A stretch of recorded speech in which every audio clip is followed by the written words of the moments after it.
The Historical Trauma Program for Group Therapy, a guidebook of hope and recovery for people who experienced childhood abuse, neglect, or abandonment. Copyright Bill Wall, 2024. Note for the audio version. The audio version of the guidebook can be especially important for anyone with dyslexia or attentional difficulties. However, it will be necessary to use the print version of the guidebook alongside the audio. The reason for this is that there are many charts, checklists, questionnaires, and opportunities for journaling which need to be completed in the print version. Dedication. This guidebook is dedicated to the hundreds of people who experienced childhood harm and courageously told us their stories, shared their insights, and supported the development of this text. Introduction. Quote, I think there's a part of me that wants to deal with what happened, and another part of me that tries to push it all away. Is that normal? End quote. Charlie. There are two groups of people who know a lot about childhood abuse, neglect, and abandonment. The first group are those individuals who were harmed in childhood. No one has a more direct and experiential understanding of childhood trauma than those who encountered it, and this is a point that needs to be acknowledged. Apart from anything else, these individuals are experts by experience. The second group of people are the mental health clinicians and researchers who specialize in the field of childhood trauma. A great deal has been learned over the past 50 years. Specialists now have a better understanding concerning the prevalence of childhood trauma, the impact of abuse and neglect on development, and the ideas and strategies that can really help. This is good news and cause for those who experienced harm to feel optimistic that progress can be made.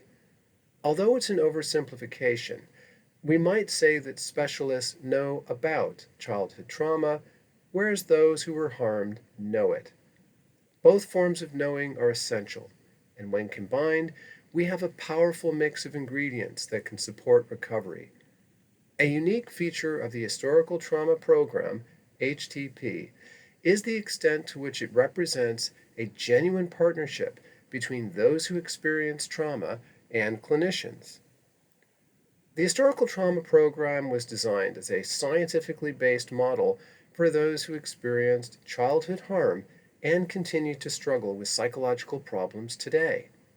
Over several years, the HTP Guidebook has been used by hundreds of clients working closely with dozens of NHS clinicians within individual and group therapy.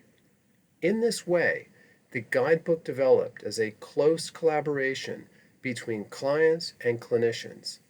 Clients worked with the earlier versions of the guidebook, attended sessions, continually shared their stories, and told us what was helpful and less useful. The guidebook was rewritten many times to include the voices and feedback of those we worked with. Over time, the guidebook came to represent what are seen as the best ideas and strategies from the field of trauma studies and the real-life insights and experiences provided by numerous clients. As confidence in the value of the guidebook grew, it made sense to make it available to the general public.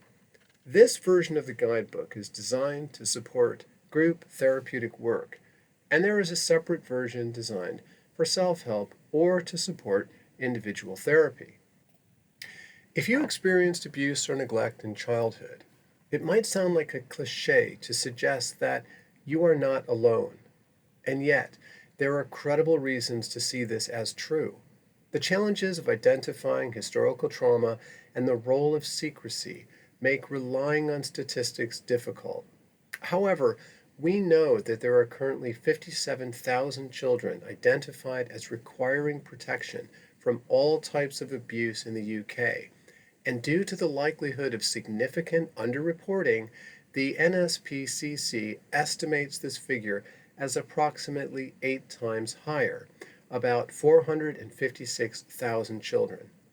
Taking population size into account, rates of child abuse and neglect appear similar in America, where around 3.2 million children are annually subjected to an investigation.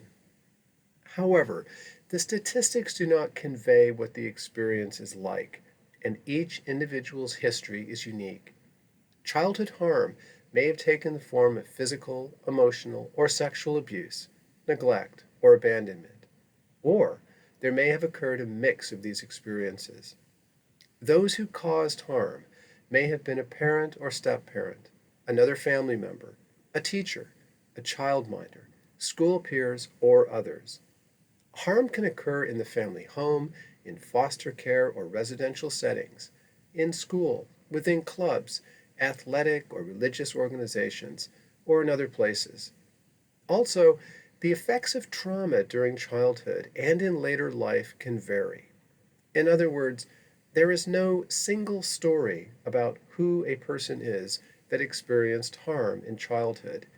They are male and female, people of every age, people of every ethnicity, belief, gender, or sexual orientation, people who are very successful in life, and those who have had serious social difficulties.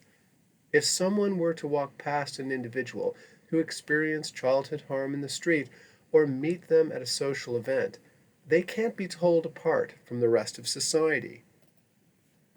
However, while such individuals are unique, the consequences of childhood trauma are not random. In general, people who were harmed as children experience difficulties in getting essential needs met. If we look closer, we see that there are important themes that most people who experience childhood harm can identify with. These shared themes bring these individuals together as a group. These themes also help us appreciate the significant challenges posed by childhood harm and point us in the general direction of recovery. Five themes which pull such individuals together as a group are: first, whereas childhood should have been characterized by enduring safety and love, these individuals had experiences of threat and fear. Second, childhood trauma, in whatever form, compromises a child's developing self. How people come to think and feel about themselves is normally affected by trauma in a significant manner. Third, such individuals are more likely to experience a range of distressing psychological problems in adulthood, including emotional and attentional issues, post traumatic reactions, psychosomatic issues, trauma expressed as a medical problem, and so on. For many, this can also further include further trauma as an adult, referred to as re traumatization. Fourth, the effects of trauma often compromise the individual's quality of relationships and general life development. Fifth, the role of silence is often a complicated issue. Many children will have found it nearly impossible to talk about what was happening during childhood, or perhaps they did try to talk about it, but did not get the help they need. As clinicians, we often find we are speaking with individuals in their 30s, 40s, 50s, or even later in life, and they are only now really discussing and exploring past experiences. If all of this sounds gloomy, there are at least a couple of points of optimism. As mentioned above, there are good reasons for clinicians and people who experience childhood harm to feel that progress can be made. And the political and cultural landscape is changing. While research in this area is lacking, more and more people appear to be able to think and talk about what happened to them and to seek help. There are some good books and lots of online resources available for people who experienced childhood trauma. So, what's different about the HTP? First, you will note, possibly with some alarm, that the HTP is a big program. The guidebook contains 22 chapters, each focusing on an essential theme and related practices, and you will be encouraged to take approximately 6 months' time engaging with the program. More about this later. While the HTP is admittedly a big ask, there is a reason for this. Childhood trauma is cunning, has deep roots, as well as multiple and complex impacts on wellness, impacts which are emotional, cognitive, affecting how we think, body based, and which affect our sense of self and relationships. It's for this reason that the HTP asks you to take your time and work with historical trauma in a comprehensive way. Here's an analogy which may help. Lionel Messi is a wonderful football player, but if you put him up against any premier team, things are going to go wrong. Childhood trauma is likewise a challenging opponent, so it's important to approach it with care and have lots of resources on your side. The HTP is not for everyone, and some might need a recovery model with a more narrow focus that asks for less of an investment in time. Second, the HTP will emphasize the need for continued safety and stability. As boring as safety may sound, if you really engage with what happened to you and your recovery, things are going to get emotional. We've seen this happen repeatedly among the clients who have worked with us. The HTP proceeds at a careful and gradual pace, but it will get fairly intense in terms of what you will be asked to remember and think about. Third, and as mentioned, through continuous feedback, hundreds of clients have taught us clinicians what is helpful about the HTP and what needs development. We have been deeply touched by the generosity and tolerance clients have shown and their willingness to help us get the guidebook right. Also, you will find the voices of numerous clients throughout the guidebook. This not only acts to complement research and ideas from trauma studies, but it can be really helpful. On countless occasions, people we work with have told us how the words of a client found in the guidebook have been comforting, inspiring, or helpful. Fourth, while certainly not exclusive to the HTP, our model is firmly based on the principles of mental health recovery. Childhood trauma is not seen as a mental illness that an individual must simply live with. The program attends to post traumatic symptoms, the painful stuff, but is also greatly interested in post traumatic growth. An individual should not merely aim for some state of stability, but should be supported to develop their unique abilities and create the life they want. People who experienced childhood harm are seen as active and capable participants. The principles of hope, empowerment, learning, personal identity, creativity, and meaning are essential for recovery. General overview of the program. Where do the ideas and strategies which make up the HTP come from? Or, what's it all about? There are three ways of answering this question. One, there are several available books which can support those who experienced childhood harm, and most can be helpful. However, many available books are based in a particular model of helping, or they focus more narrowly on specific topics. The HTP is highly integrative. This means that the HTP is not tied to one model of trauma or psychological therapy. Rather, the HTP relies on the most useful ideas and practices from a wide range of theoretical models: psychodynamic, attachment psychology, humanistic and existential, cognitive behavioral, body-based approaches, compassion-based approaches, neuropsychology, and more. The HTP covers a broad range of significant issues or needs related to childhood harm. If you have read other books on trauma, the HTP can support your confidence and help consolidate your recovery. However, because of the breadth of topics covered, the HTP can be a good place to start. 2. The HTP is informed by what we see as the most valid and useful medical and psychological research. 3. As mentioned, the HTP Guidebook has been used with hundreds of clients over several years in individual and group psychotherapy. Clients describe their experiences and often share their personal insights, which you will find throughout the guidebook. The ethos and structure of the program owe a debt to the groundbreaking work of Judith Herman. It was Herman who really understood the need to feel in control and the importance of relationships to recovery. In Herman's words, quote, "The core experiences of psychological trauma are disempowerment and disconnection from others. Recovery, therefore, is based upon the empowerment of the survivor and the creation of new connections." End quote. Historical traumas involve circumstances where a child experienced a profound lack of control. This sense of lacking a healthy sense of control is often carried into adult experiences and relationships.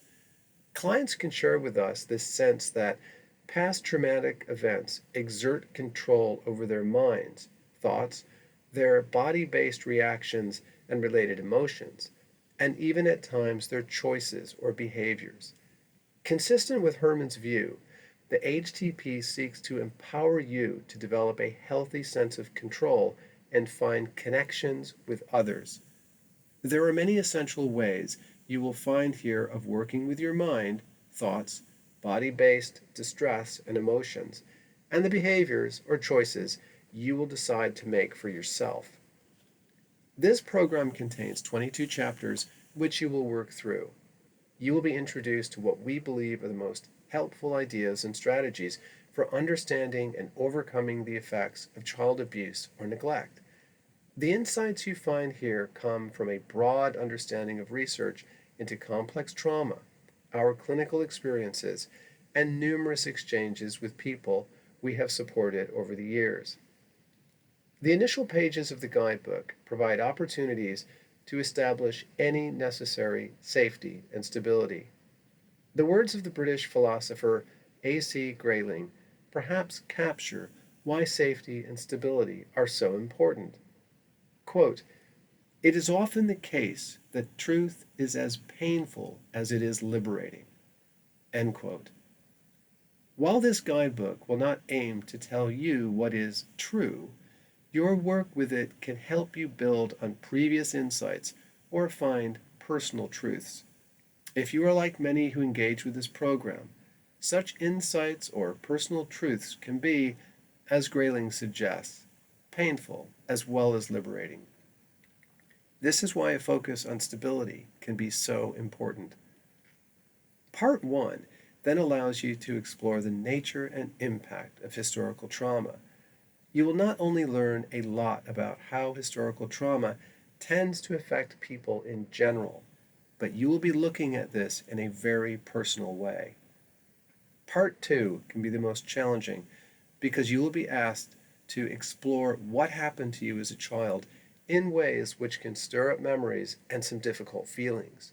But this is quite a necessary part of the process. Remembering and reflecting on what happened provides opportunities for insight and new ways of thinking, not only about the past, but about your relationship with yourself, others, and life.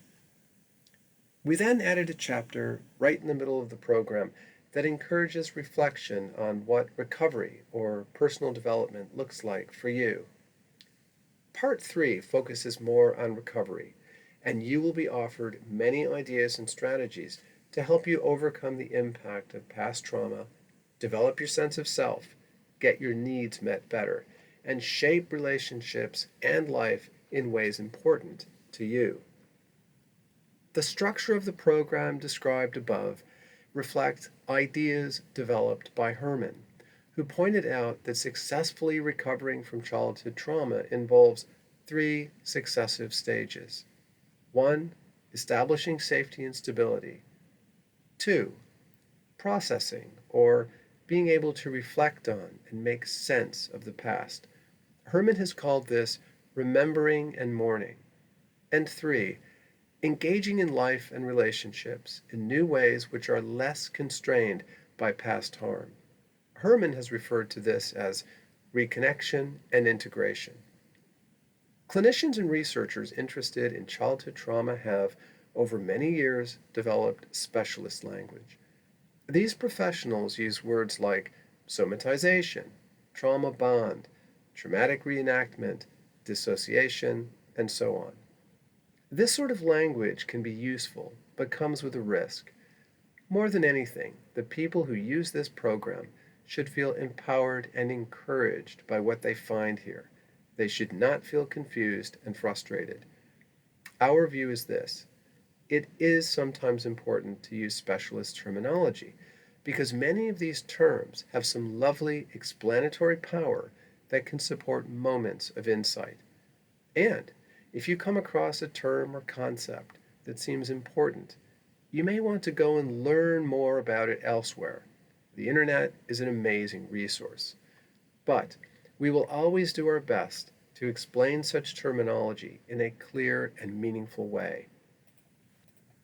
On the subject of language, it's been a challenge to know how to refer to people engaging with this program. Language is important, especially when it relates to an individual's identity. For several years, we used the term survivors, which is quite a common descriptor. Many individuals connected with this word, but others felt uncomfortable or even annoyed with it for various reasons. The term victim doesn't work well. As children, many people truly were victims because they lacked the power to respond to what was happening to them. However, as adults, the word victim is associated with a sense of powerlessness or helplessness, which is really not useful. Eventually, we asked the 8 members of one of our therapy groups what language might work best. After some discussion, the group settled on the descriptor people who experienced childhood harm. It's inclusive and captures any or all relevant childhood experiences, e.g., every form of abuse, emotional or physical neglect, abandonment, or vicarious trauma. Occasionally, we may use the very similar descriptors of childhood trauma or childhood adverse experiences. We also want to mention a few points about the program's general perspective. The first point is nicely illustrated by some words which were apparently falsely attributed to Ben Franklin. Quote, "Tell me and I forget. Teach me and I remember. Involve me and I learn." End quote. Wherever this idea came from, some say it's a Chinese philosopher named Sun Kang, it represents our view about what makes the program effective. We do not see people who use this program as students or passive recipients of the information being taught. The program's success depends on you being actively involved with these materials. It might sound corny, but you will have a relationship with this guidebook. In ways which may be surprising, this guidebook is about you. You won't make a connection with everything you find here, but you will identify with many ideas and certain experiences of others who have used the program. If you are like most, you will see yourself in these pages. There can be a strange sense of recognition. Second, your experience as someone who experienced childhood harm is as valid as all the research and theory in this guidebook. The program seeks to empower you to get important needs met and develop your life as you wish. With this in mind, the program will never tell you how to think, feel, or cope. Instead, you will be provided with numerous opportunities to reflect on your experiences and experiment with certain tools for change. You can decide what is most useful in the context of your life. Third, we believe there are a couple of values that are important and which you will often find in the subtext of the guidebook: hope and patience. Hope, because however entrenched the effects of past trauma may seem, if you can create reasonable safety and stability and think about your past, there are opportunities for change. Change in terms of developing insight or change within your life. However, a counterbalance to the value of hope is the need for patience concerning recovery and patience with yourself. Childhood trauma normally has deep roots, and the effects of trauma do not want to heal easily or quickly. We appreciate the challenge you are facing, and we are not fond of any model that offers simplistic or quick fix solutions. This program itself requires patience in that it is designed to go at a careful and thoughtful pace. We hope you will make progress within the course of this program, but in certain respects, you are likely to be working with your recovery for many years to come or for the rest of your life. Hope and patience are twin values which can work together for you. Is the program a good fit for you? The program is for adult men and women and is likely to be appropriate if 1. You experienced physical, emotional, or sexual abuse, neglect, or abandonment in childhood, i.e., between birth and 18. If you're not sure how you feel or think about these terms, this is common. We will explore them in further detail in Chapter 2. 2. You experience psychological problems related to childhood events. You may experience intrusive and unwanted thoughts or memories of what happened, or you might feel you have to push such memories away.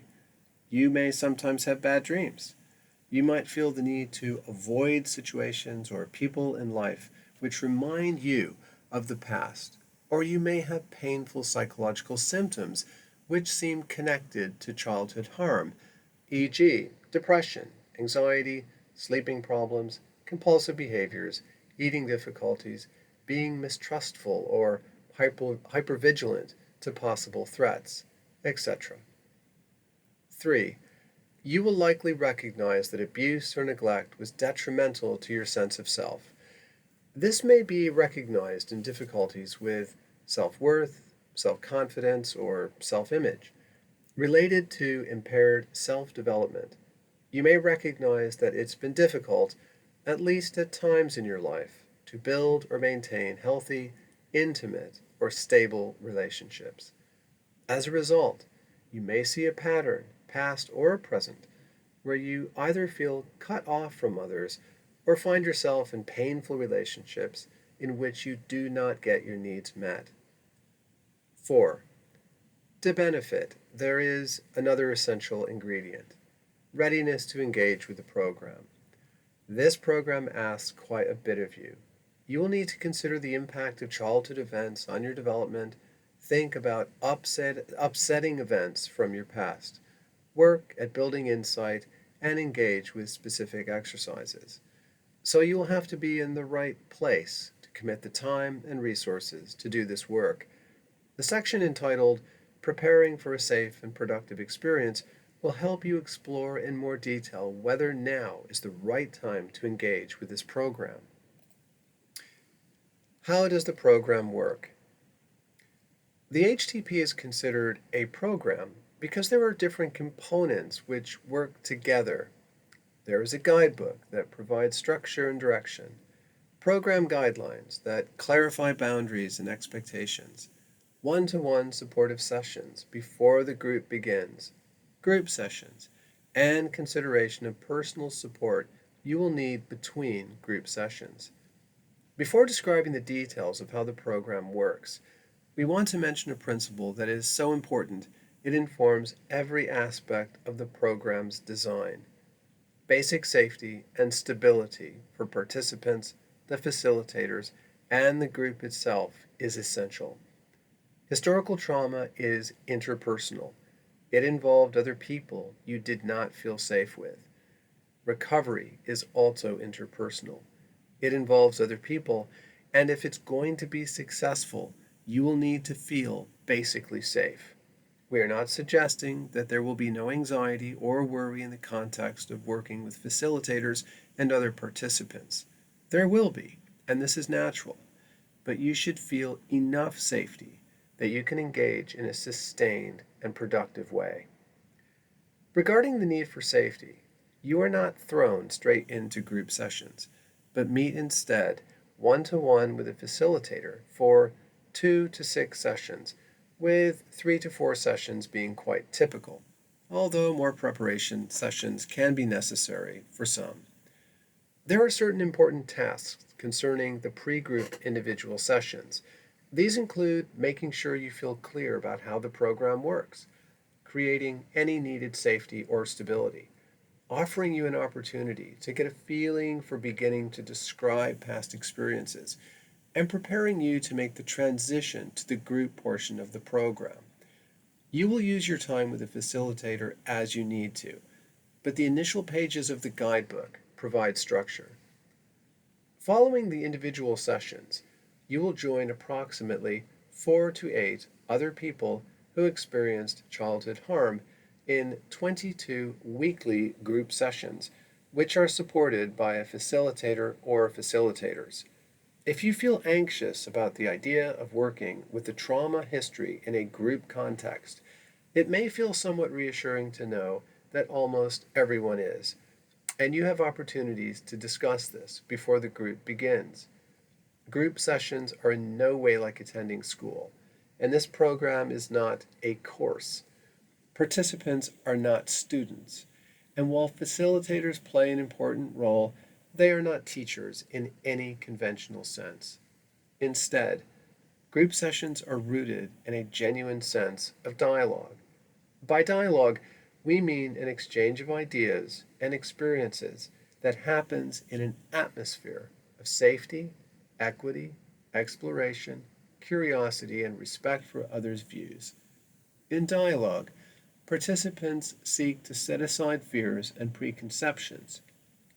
In dialogue, participants are open to hearing other views and possibilities. Facilitators provide support in a way that is flexible and responsive to the needs of the group, but there is a particular structure to each group session that offers both security and direction. Each group begins with an opportunity for participants to briefly check in. The check-in allows everyone to get a reading on how people are and what's happening in their lives. Group members then have an opportunity to explore their experience of the guidebook chapter for that week and how it relates to their unique development. This is done progressively during the session as the chapters are divided into sections. Before the session ends, group members have an opportunity to check out. This allows members to describe how they are, to reflect on their experience of the session if they wish, or to say anything else they need to. Will the HTP help, and are there risks? All models of helping have their strengths and limitations, and we will describe both as openly as possible regarding the HTP. We will also mention a particular risk concerning the HTP. This may help you decide if the HTP is right for you at this time in your life. Based on feedback received in our clinical experiences, the HTP can help in the following ways. 1. You will learn a lot about childhood harm, both in a general and highly personal manner. Knowledge can provide a sense of control and hope, and at the end of this program, you may feel like something of an expert on childhood trauma. You should be able to think and talk about childhood trauma with increased confidence. 2. Through increased insight, you may develop a stronger sense of self. This can mean developing thoughts and feelings that are less self-critical or shame-based. Self-compassion, self-care, and confidence may also increase. 3. You may see improvements in your current relationships or develop healthier relationships. 4. As children try and adapt to traumatic circumstances, their autonomic nervous system understandably becomes more sensitive to possible threats. As adults, they often have an overly sensitive nervous system as a result. Within our therapy groups, it's not unusual for us to see clients in a state of fear or emotional shutdown. Brains and bodies got shaped through experience to overreact in situations where basic safety is present. The HTP can help you make progress with this common issue. 5. You may develop ways of coping which are more likely to get deeper needs met. reductions in re-traumatization may occur. 6. You may feel more confident developing your life in ways that provide increased meaning and self-expression. 7. You may see an eventual reduction in painful psychological symptoms such as depression, anxiety, sleep difficulties, or intrusive memories. However, it's not unusual for increases in psychological symptoms to occur before things improve. The specific reasons a person wants to engage with the HTP are personal. However, there are a couple of goals that are common, perhaps even universal, for almost everyone who comes to this program. 1. There is a need to explore what happened and find words to explain it to yourself and, to whatever extent possible, to others. This is a process of remembering, of making sense of what happened and the impact on your development. 2. Your body and mind need to learn that the threats that existed in the past are over so that you can be present in the moment, play, be productive, and commune with others in ways that are meaningful and fulfilling. The HTP is designed to help with both of these tasks.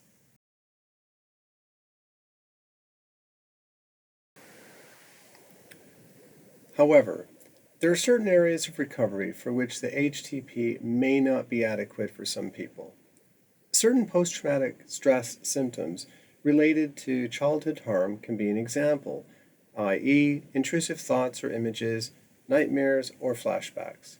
While the guidebook contains what is hopefully helpful information in this area, some people may complete the guidebook and find that post-traumatic symptoms continue to be a problem.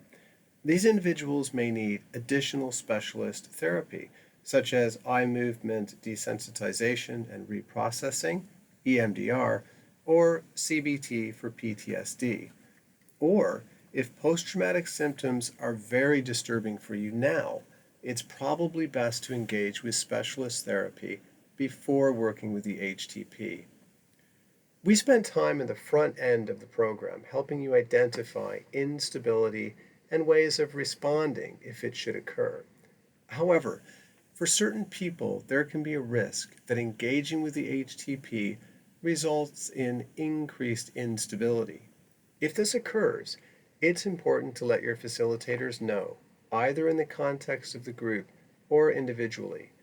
There are often ways facilitators can help, which will allow you to regain the stability you need to carry on safely. It's not unusual for a reader to find a certain chapter and topic really helpful, but it may not feel sufficient. The individual feels a need to go further with that topic. In a sense, this is good news and can be seen as more an opportunity than a problem. Part of what the HTP aims to do is stimulate hope and enthusiasm for your recovery. And if you are left wanting more following your work here, that's great. At the end of the book, you will find a recommended reading section for almost all of the topics we cover.